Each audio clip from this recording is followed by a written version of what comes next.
ओम शांति। मीठे मीठे रूहानी बच्चों, आज हम सब एक बहुत गहरे सच्चे अनुभव की ओर चल रहे हैं। जरा अपने रोजमर्रा के जीवन को देखिए। क्या देखते हैं? सुबह उठते ही मोबाइल, व्हाट्सएप मैसेज, न्यूज, भागदौड़, चिंता, काम, परिवार, और इसी सब के बीच एक प्रश्न उठता है, क्या मैं वही हूं जो बनने के लिए ईश्वर मुझे पढ़ा रहे हैं? तो आज की मुरली हमें बहुत शांत और स्पष्ट उत्तर देती है। क्या उत्तर देती है? कि मीठे बच्चे, बाप की श्रीमत से तुम मनुष्य से देवता बनते हो। मतलब परिवर्तन बाहर से नहीं, अंदर की श्रीमत से होता है। तो बाबा हमें क्या समझाते हैं कि घर और घर के लोग के बारे में बताते हैं कि कभी आपने ध्यान दिया, अगर घर में रहने वाले लोग शांत, स्नेही और संयमी हो तो वही घर स्वर्ग जैसा लगता है। लेकिन अगर वही घर झगड़े, क्रोध, असंतोष, अहंकार से भर जाए तो वही जगह क्या हो जाती है? बोझ बन जाती है। घर वही है, कमरे वही है, सामान वही है, व्यक्ति वही है, पर फर्क किससे पड़ा? मनुष्य के गुणों से। तो आज की मुरली हमें कहती है कि मनुष्य अच्छे हैं तो सामग्री भी अच्छी है, मतलब वातावरण भी अच्छा है। सतयुग में हर चीज सतो प्रधान है। क्यों है सतो प्रधान? सतो प्रधान इसलिए है क्योंकि वहां के मनुष्य सतो प्रधान है, सरगुण संपन्न है, 16 कला संपूर्ण है। अगर आज भोजन भी नुकसानकारक लग रहा है तो क्या कारण है? हवा भी अशुद्ध लग रही है तो क्या कारण है? रिश्ते भी कड़वे हो रहे हैं तो कारण बाहर नहीं, अंदर की स्थिति है। फिर बाबा समझाते हैं कि श्रीमत क्या है। प्रश्न क्या उठता है? क्या प्रश्न आता है? श्रीमत आखिर है क्या? श्रीमत कोई नियमों की लिस्ट नहीं है। श्रीमत है हर स्थिति में श्रेष्ठ सोच, श्रेष्ठ दृष्टि और श्रेष्ठ कर्म। मान लीजिए कोई आपको अपमानित कर देता है तो मन की पहली प्रतिक्रिया क्या होती है? मैं भी जवाब दूं। पर श्रीमत क्या कहती है? शांत रहो, यह ड्रामा है, आत्माभिमानी बनो। तो यही फर्क है किसमें? आसुरी मत और श्रीमत में। श्रीमत हमें मनुष्य से देवता बनाती है, मतलब विकारी से निर्विकारी। फिर बाबा समझाते हैं कि काम जो है महाशत्रु है। बाबा बिल्कुल साफ कहते हैं, काम महाशत्रु है। आज की दुनिया में काम सिर्फ शारीरिक नहीं, विचारों में भी है।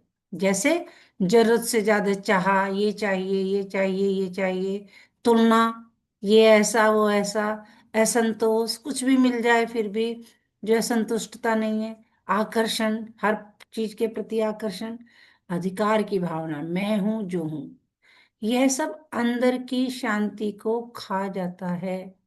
जब आत्मा पवित्र होती है तो मन हल्का हो जाता है, बुद्धि साफ हो जाती है और निर्णय शक्ति भी बढ़ जाती है, निर्णय शक्तिशाली बनते हैं। फिर बाबा बीज और वृक्ष की कहानी को बताते हैं। क्या उदाहरण देते हैं बाबा? हमें एक बहुत सुंदर उदाहरण देते हैं। किसका? बीज और वृक्ष का। एक छोटा सा आम का बीज पूरा आम का पेड़ समेटे होता है, वैसे ही परमपिता परमात्मा मनुष्य सृष्टि का बीज रूप है। उनमें पूरी सृष्टि का ज्ञान है, उत्पत्ति, पालना, विनाश। और हम सब आत्माएं उस बीज से निकलने वाले पत्ते हैं। सबसे पहला पत्ता कौन है? श्री कृष्ण। नया पत्ता छोटा पर सबसे ताजा। यह ज्ञान हमें बताता है, जो इस मुरली में बताया, क्या बताता है? कि हम कौन है, कहाँ से आए हैं और कहाँ जाना है। फिर बाबा हमें ज्ञान और भक्ति का फर्क समझाते हैं। आज लोग कहते हैं हम पीढ़ियों से भक्ति कर रहे हैं, लेकिन मुरली साफ कहती है कि ज्ञान और भक्ति दोनों अलग अलग है। कैसे अलग है? भक्ति में खोज है, पुकार है, प्रतीक्षा है, वेट कर रहे हैं, खोज रहे हैं, यहाँ जा रहे हैं, वहां जा रहे हैं, पुकार रहे हैं भगवान को दिन रात मंदिरों में जान के। और ज्ञान में क्या है? पहचान है। हमने किसको पहचाना? अपने आप को। किसको पहचाना? हम किसके पिता हैं। हम किसकी संतान है, हमारा पिता कौन है, समझ है। इस ज्ञान को समझा कि हम आत्माएं जो हैं यहाँ पर आती हैं, क्या करती हैं, कैसे आती हैं, हमारा क्या रोल है और परिवर्तन है। जब हम ये समझ जाते हैं कि जो सारा का सारा किचड़ा है वो आत्मा में भरा हुआ है, तो उसे कैसे शुद्ध करना है, उसे कैसे गुणों से भरपूर करना है, उसे समझने के बाद हम क्या करते हैं, परिवर्तन करते हैं। तो ज्ञान एक ही है, वो क्या है, गीता का ज्ञान। और पढ़ाने वाला भी एक ही है, वो कौन है, निराकार परमात्मा। फिर बाबा चित्रों के रहस्य के बारे में बताते हैं कि हम मंदिरों में चित्रों को देखते हैं, बहुत से चित्र लगे रहते हैं, लक्ष्मी नारायण, देवी देवता। भक्ति मार्ग में लोग नमन करते हैं, जाके नतमस्तक होके प्रणाम करते हैं। लेकिन ज्ञान मार्ग में हम कहते हैं, क्या कहते हैं, हमें ऐसा बनना है। यही सबसे बड़ा फर्क है। चित्र में याद दिलाते हैं, क्या याद दिलाते हैं, कि हमारी मंजिल क्या है, कि हमें ऐसा बनना है, लक्ष्मी नारायण जैसा बनना है।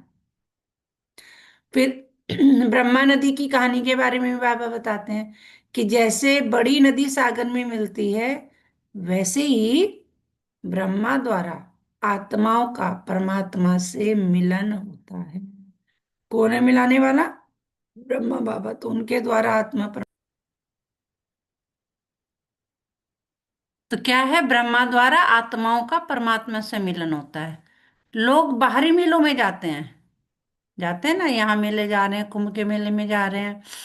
लेकिन असली मेला कौन सा है, आत्मा और परमात्मा का है, जो इस समय जो है संगम युग पर चल रहा है। ये ज्ञान बहुत गुप्त है, जो बाबा हमें समझा रहे हैं, गीता का ज्ञान जो दे रहे हैं, साक्ष साक्षात रूप में दे रहे हैं। तो लेकिन ये बहुत गुप्त है, लेकिन बहुत सहज भी है, आसान भी है।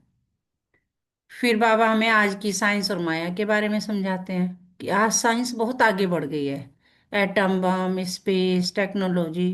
पर बाबा कहते हैं ये माया की नॉलेज है। यह सुविधा भी देती है और विनाश भी, है ना।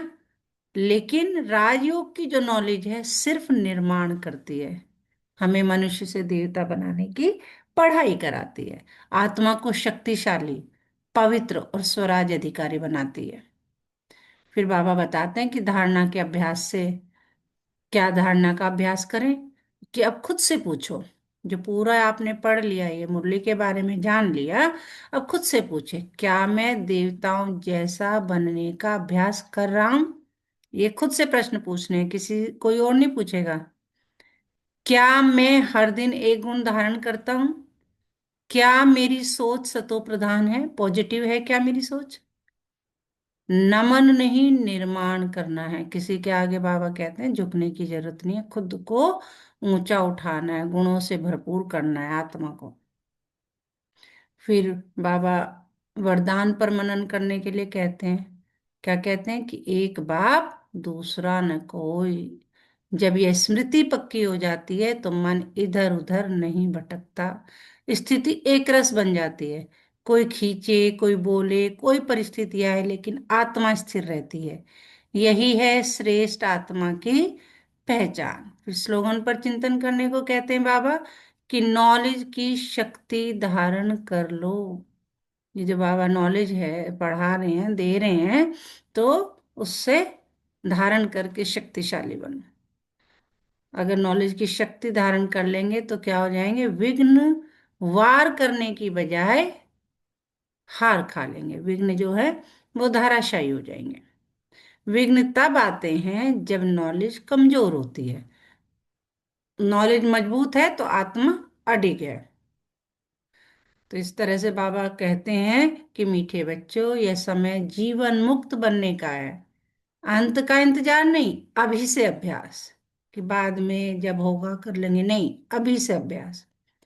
जैसे परीक्षा जो है, ये थोड़ी है कि जब कल पेपर है तो आज पढ़ लेंगे, नहीं ना। तो पूरा एक साल पढ़ते हैं किसी उसके लिए। पूरा कुछ समय होता है, एक साल, एक महीना, 2 महीना, जो भी किसी परीक्षा का समय होता है। जितना लंबा अभ्यास उतना ऊंचा राज्य भाग।